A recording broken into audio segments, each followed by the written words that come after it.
Light poured into this grand hall. The national flag hung still and solemn. Rows of crisp white uniforms sat motionless like statues carved in silence. Not a single clap echoed when Lieutenant Rachel Monroe stepped forward to receive her medal. She, the sole survivor of an operation that was never officially acknowledged. She, the officer who had refused recognition 3 times before. Rachel walked like a shadow, no smile, no salute. When the citation was read aloud, she showed no reaction, and then, without warning, she pulled aside a part of her uniform. The skin beneath was unrecognizable. Muscled flesh twisted, melted, glinting faintly like embedded steel. The room froze. Somewhere in the front, a medal clattered to the floor. Admiral Granger stood frozen, his eyes clouding with tears. Rachel simply spoke, her voice steady, almost quiet. Heroic. What do any of you really know about the price of survival? They said she never smiled, not before, not after, not during the ceremony, not when they handed her the Navy Cross. Lieutenant Rachel Monroe had become a name whispered more than spoken, not because of fame, but because of mystery. A young cadet once asked, "Is it true she carried 3 grown men out of the jungle with shrapnel in her ribs?" No one ever gave a clear answer. Only stories. Hushed, half believed. One officer recalled seeing her during recovery at the Guam base. She didn't talk, just stared at the wall. Wouldn't even let the doctors remove the fragments.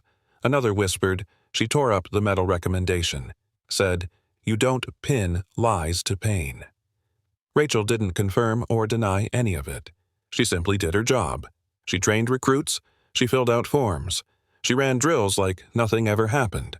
But behind every movement, there was a silence that didn't feel like peace. But there was something the files never said. The mission didn't have a name. Just a code, Operation Echo 41. No location, no objective, no press release. Classified, redacted, forgotten. Rachel never spoke of it. But one day, deep in the archives, Admiral Thomas Granger found an odd folder, the kind that shouldn't have survived 2 system wipes. Inside, a flight manifest with her name circled, a map with no landmarks, a deployment order missing its final page. Granger frowned. He'd signed this mission, or something close to it. "Why does it say 5 passengers?" he muttered when 6 returned. He stared at the signature, his own, but he couldn't remember ever reading the full file. Somewhere in the margin, someone had scribbled in pencil, "No retrieval required," and suddenly he understood why Rachel never smiled. Granger kept staring at that scribbled line. No retrieval required. What kind of mission didn't expect its soldiers to come back, but the answers weren't in the file. They were in the jungle 2 years and 1,000 miles away. It was night when they landed. 6 boots touched down on soft, wet earth. The rain had just stopped, but the air still clung to their skin, thick, humid still. Lieutenant Monroe led the squad forward, one hand on her rifle, the other tapping her GPS unit. "Signals bouncing," she muttered. "We're getting echo returns. Double reflections." No one replied. The jungle was wrong. Too quiet. No insects, no birds, not even the wind. Private Cortez broke the silence. "Ma'am, you sure this is the right drop point?" Rachel glanced around, eyes narrowing. "No," she said, "but we're already here." They moved forward, and the trees closed in behind them. They moved single file, tight formation weapons low. Branches snapped underfoot, but the jungle made no sound in return. Rachel glanced at her screen again. The beacon, the one strapped to the missing scientist's collar, was moving. But not like someone fleeing. "It's pacing," she whispered, "like it's being carried." Sergeant Davis furrowed his brow. "No chatter, no heat signatures. Feels like we're walking into—" He didn't finish the sentence. Monroe stopped. Up ahead, where the trail should have curved northeast, the terrain dipped sharply into a ravine that wasn't on the map. "This path's wrong," she said. "We're off by at least 50 meters. Private Cortez raised his hand. He had found something half buried in the mud. A black casing. Sleek? Familiar? Rachel took one look and her stomach turned. "Is that Halcyon Tech?" It was. Military grade. But it wasn't supposed to be here. And it definitely wasn't supposed to be offline. Rachel knelt beside the casing, brushing off the mud. No label, no serial number, just a faint indentation near the seam like it had been pried open. She'd seen this kind of shell before, used for signal repeaters or remote triggers. She stood. "Weapons up," she ordered quietly. This wasn't dropped, it was planted. Her voice had barely settled when the jungle answered. A click like a whisper beneath the leaves, then the world erupted. A shockwave slammed into them. Dirt flew, branches shattered, screams tore through the green. Ambush, left side, move automatic fire lit up the canopy. Rachel dove behind a fallen trunk. Her comms officer Riley went down hard, blood blooming from his neck. Somewhere to her right, Cortez was screaming. Another mine burst behind her, flipping a tree like it weighed nothing. Monroe gritted her teeth, blood running from her ribs, and then the thought hit her. They were waiting for us. The blast had knocked the wind out of her. Rachel's ears rang high, sharp, piercing. The jungle blurred. She felt wetness down her side, warm and spreading fast. Shrapnel. Deep, just under the ribs. Every breath was a knife, but someone was screaming. She blinked through the dust, saw Private Cortez, his leg torn open, crawling toward cover. No time to think. Rachel pushed up with one hand, the other pressed hard against her side. "Get to the rock line!" she shouted. "Cortez, move!" She stumbled, grabbed his vest, and dragged him behind a downed tree. Bullets snapped overhead. Another teammate was down. Sergeant Ruiz motionless at first, then groaning. No evac, no backup. I either leave them or carry them. Rachel looked at her hands already slick with blood. Some of it hers, some of it not. And in that moment she made the call Pain doesn't get to decide. She would carry them all. There was no map, just blood heat and 3 broken men. Rachel hoisted Ruiz over her shoulder, dragged Cortez with one hand. Keller, unconscious, tied to a branch, sliding behind like dead weight. Her side bled, her lungs shrieked. She didn't scream. She moved. Because stopping meant dying. That was the only order that mattered. At one point she vomited from the pain. At another, her legs buckled and she crawled. Still she moved. Just one more step, just one more breath, just one more meter. She didn't know how long they'd been moving, but somehow they hadn't died yet. Dawn broke like a whisper. Soft gold bleeding through the leaves. Rachel stumbled out of the tree line, knees buckling. The jungle ended in a clearing, flat, muddy, and utterly empty. At first, she thought she was too late. Then, through blurred vision, she saw it. A Navy medic running toward her. Behind him, the chopper. Rotor blades already spinning. Dust kicked high into the air. She dropped to one knee. Ruiz was slumped over her shoulder, still breathing. Cortez was sobbing now he couldn't stop. Keller was silent, but his chest still rose. The medic's voice rang out. Jesus Christ, what happened? Rachel looked up, lips cracked, eyes bloodshot. She didn't explain. She didn't cry. She just whispered, "They're alive. Take them." And then darkness folded over her like a wave. She collapsed. Finally, Rachel Monroe let go. When Rachel opened her eyes, it was quiet. Too quiet. The walls were white, the lights sterile. Machines beeped with lazy rhythm. She was alive. Her chest felt like it had been set on fire and then sewn back together. Tubes ran from her arms. Her side was bandaged tight. A nurse stood by the window. "You're lucky," she said softly. "You had internal bleeding. Multiple fractured ribs. 2 fragments are still inside, too close to your lungs to remove." Rachel didn't speak. Her throat was dry, her body still. She raised a hand slowly and pointed to the clipboard. The nurse handed her a pen. Rachel wrote 2 shaky words. "How many?" The nurse smiled. 3 made it out, thanks to you." Rachel closed her eyes. It should have felt like victory, but it didn't, because no one asked what happened out there, and she realized they didn't want to know. Days passed, maybe weeks. Rachel wasn't sure. Her body healed faster than expected, but no one asked for a statement. No one debriefed her. Only a single visit came. A uniformed officer, someone she'd never met. No name tag, no insignia. He stood at the edge of her bed, holding a folder. "Lieutenant Monroe," he said. "Your bravery has been noted. Command recommends you for the Navy Cross." She stared at him. "Who gave the order for Echo 41? She asked, voice hoarse. He paused, just long enough to betray something, then answered, "Why does it matter? You survived." He placed the folder gently on her nightstand, turned, walked out. Rachel picked it up. Inside, formal language, a blank space for her signature. She tore it in half. Then again. "They didn't want my story," she whispered. "They just needed a headline." She returned to base 2 months later. Her boots were polished, her salute sharp. Everything looked normal, except Rachel Monroe was no longer the same. She moved like a ghost in regulation present, but never quite there. She trained cadets. She filed reports. She stood in formation and recited protocols. But no one heard her laugh. And when someone thanked her for saving their friends, she only nodded like it didn't belong to her. The medal, they mailed it. She mailed it back. The fragments inside her ribs never shifted. Doctors said they'd calcify, settle in, but some nights alone in her quarters, Rachel would press her hand gently against her side, feeling them like two tiny nails holding a door shut. Not because it hurt, but because it reminded her it happened, even if no one talks about it. It happened during a routine drill. Rachel was reviewing formations with a group of new cadets. Their boots stumbled, their salutes crooked. They were nervous green raw. She didn't mind. She was once them. After dismissal, one lingered behind. Barely 20, eyes wide, heart loud. "Ma'am." His voice trembled just enough to be real. "Is it true what they say?" She didn't answer right away, just looked at him. He swallowed. "They say, you dragged 3 men through the jungle, alone. You didn't even cry." Rachel blinked, then quietly a sound she hadn't made in months. She chuckled. "Just once." "I cried," she said. "Just not where anyone could see it."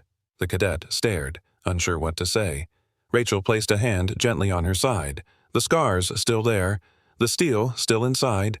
The stories always forget the shaking, she whispered, and the silence. The ceremony had ended hours ago. The corridors of Naval Command now stood quiet. Portraits of fallen heroes lined the walls in stoic silence. Rachel thought she was alone. Until Lieutenant Monroe. She turned. Admiral Thomas Granger stood at the end of the hallway, not in command posture, no entourage, just a man carrying questions. He approached, stopped 2 feet from her. "Walk with me." She hesitated, but then nodded. They moved in silence, step by step. "You refused this medal." "Twice," he finally said. "I did, sir. Why accept it now?" She didn't answer immediately. Her eyes drifted toward a photo on the wall, 4 young men grinning in a jungle clearing. Only one of them made it home, because no one ever asked why she murmured.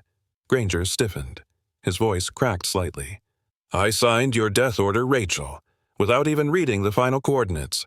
Rachel held his stare. "Then help me fix it." He exhaled, angry, ashamed. "I don't want redemption." She stepped closer. "Good. I'm not here to hand it out. I'm here to burn the lies down." A long pause. Then Granger nodded. "Then we start over. From the beginning." That night, Admiral Granger sat alone in his office, a steaming mug untouched beside stacks of classified folders. Rachel's words echoed. "We weren't supposed to be there." He typed in an override code he hadn't used in 5 years. "Access Operation Ironsky. Echo 41, COM logs." The screen flickered. Buried deep within archived satellite pings, he found it a distress signal. Time-stamped 38 minutes before Rachel's unit deployed. "Impossible," he muttered. That should have triggered an abort. But something was off. The log showed the message as received, but the routing trail was rerouted. It had been redirected through a civilian relay node. Not standard, not secure, and not authorized. Granger leaned back stunned. "Someone saw this and buried it." His pulse ticked faster now, which means they walked in blind. On purpose. The jungle was humid. Too humid. The kind that clung to your lungs like wet gauze. Rachel crouched, low eyes scanning the dense canopy above. Her team moved behind her in silence, 5 souls' boots sinking into mossy soil. Monroe to Echo 41. GPS tracker shows movement too smooth. Like it's being carried, she whispered into her comms. No response. Then hell erupted. Gunfire burst from all directions. A landmine detonated behind them. Richards went down screaming. The trees turned into gun barrels, the ground into fire. "Ambush!" Rachel yelled, dragging Ruiz by the vest. "Fall back!" "Regroup west." A round sliced through her side, white-hot agony. She didn't scream. She couldn't. Blood pooled inside her vest. Her vision blurred. Her hands wouldn't stop shaking. Still, she crawled. Dragged Ruiz, then Dawson, then Lee. 3 miles through chaos. No backup, no hope. But she moved. Because stopping meant they died. Beeping. White light. An oxygen tube hissed softly by her cheek. Rachel's eyes fluttered open to a sterile ceiling. The world spun in silence. She tried to move, pain shot through her ribs like lightning. A nurse noticed. "Lieutenant Monroe, you're safe. You're in Guam." Rachel's mouth was too dry to speak. Her hand, bandaged and trembling, reached for the clipboard beside the bed. She scrawled one word, "Who?" The nurse read it, paused. 3 made it out. Ruiz, Dawson, Lee. She smiled, eyes glassy. "Thanks to you." Rachel blinked, unable to cry. Her body felt alien, burning ribs of ear tubes like vines, a pulse she wasn't sure belonged to her. "They said you wouldn't make it," the nurse added. Rachel stared at the ceiling again. She had made it, but some part of her hadn't. And command. They hadn't sent flowers. They hadn't sent questions. Only silence. The invitations came before she could walk. CNN wanted an exclusive. 2 senators sent handwritten notes. The Pentagon drafted her a speech, all praising her as a symbol, a survivor, a hero, but not one person, not a single superior, not a single investigator asked, "What happened out there?" No debrief, no report, no request for her statement, just silence and medals. Rachel stared at the silver envelope on her nightstand. Inside, a formal request to accept the Navy Cross live on national television. She folded the letter in half, then in quarters, then tossed it into the trash. That night she sat alone, lights off fingertips grazing the bandages over her ribs. Inside, her 2 shards of metal pulsed faintly with every heartbeat. "You don't want the truth," she whispered into the dark. "You want the shape of it." That night she sat alone. The envelope was still in the trash. She pulled it out, stared at it, then tore it again. Not carefully. Brutally. Her breath hitched. Her hands shook. "They made us ghosts," she whispered. "And now they want me to say thank you." Her hand slammed the table, hard. The bandage over her ribs pulsed. She screamed once, hoarse and full of rage. Then silence. Not calm, not peace, just the quiet that comes when fury finally runs out of oxygen. And for the first time she felt angry. She waited until midnight, slipped into the base records room using the old passcode that somehow still worked. No one stopped her. They never imagined she'd be the one looking. Rachel found the ops file for Echo 41 locked behind 3 layers of clearance, but not the staging maps, those were archived separately. She unrolled the coordinates, examined the satellite imagery, then frowned. That's not right. The drop zone marked in her orders Hill Point Ridge was supposed to be elevated high ground, but on this map, the same coordinates sat in a lowland ravine. Dead ground, no sight lines, no radio bounce, perfect for an ambush. Rachel's breath caught. She dug deeper, another log, another ping. A separate map, dated 3 days earlier, showed the original zone marked 20 clicks north. Someone had changed the coordinates. After approval, after briefing, just before launch. Her hands trembled. "We were moved," she whispered. "Someone moved us into the dark." His name was Martin Dell, retired logistics officer, now living in a faded cabin 2 hours outside Quantico. No visitors, no forwarding address. Rachel found him through an old clearance list buried under a decommissioned training protocol. She didn't wear her uniform when she knocked on his door, just jeans, a jacket, and the weight of the truth. Dell opened the door slowly, gray beard, sharp eyes dulled by guilt. "You're Monroe," he said. "Not a question." She nodded. "I came about Echo 41. Dell looked away, then stepped aside. Inside, the house smelled of dust and regret. He poured 2 cups of black coffee. Sat down, didn't drink. "The change came 2 hours before takeoff," he said. "I never signed that version. Never even saw it." Rachel leaned in. "Then who did?" Dell's hand trembled as he slid a single name across the table, a name she recognized. "You're not the only one they buried," he said softly. Back at base, Rachel sat in the dim glow of the archive room, eyes locked on her screen. She entered the name Dell had given her, Penrose, Vice Admiral Everett Penrose. He'd been acting liaison on the Echo 41 mission. No press photos, no battlefield record, just connections. The kind of officer who never bled but always had clean gloves in the room where others did. She dug deeper. Every mission Penrose touched in the last 5 years had one common element: Orion Systems. Private defense contractor, specializing in drone warfare, satellite, AI field automated recon. She opened the budget logs, line after line of blank check expenditures, and then Echo 41, hidden as a field calibration initiative. No mention of her team, no mention of human presence. Rachel froze. "We weren't recon," she whispered. We were variables. The jungle wasn't a mission. It was a test. The hallway outside Penrose's office was quiet. Marble floors, gold nameplate, a door thicker than any truth behind it. Rachel didn't make an appointment. She just walked in. Penrose looked up from his desk unimpressed. "Lieutenant Monroe," he said coolly.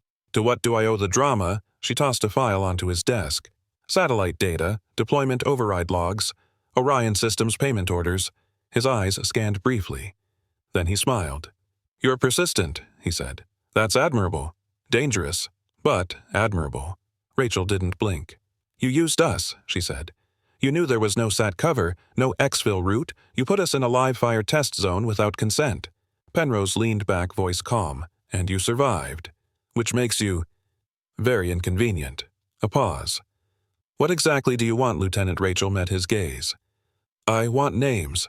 I want records. And I want this buried body of a mission." "Exhumed." Penrose stared.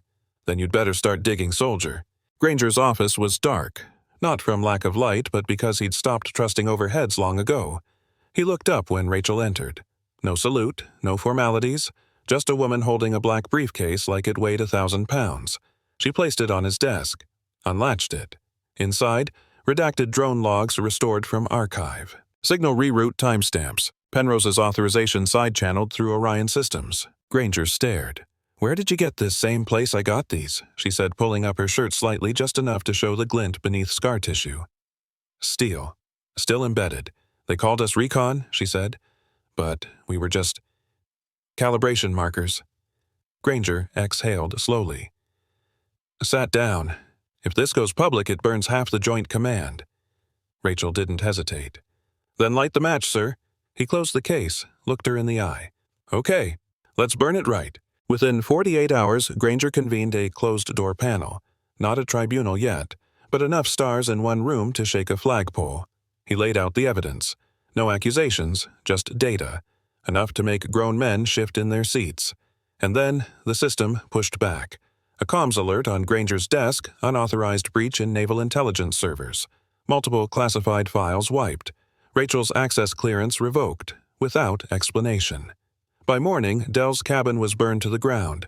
No signs of forced entry, no survivors confirmed. And on Rachel's doorstep, a plain envelope. Inside, only 2 words typed on a strip of old paper: "Walk away."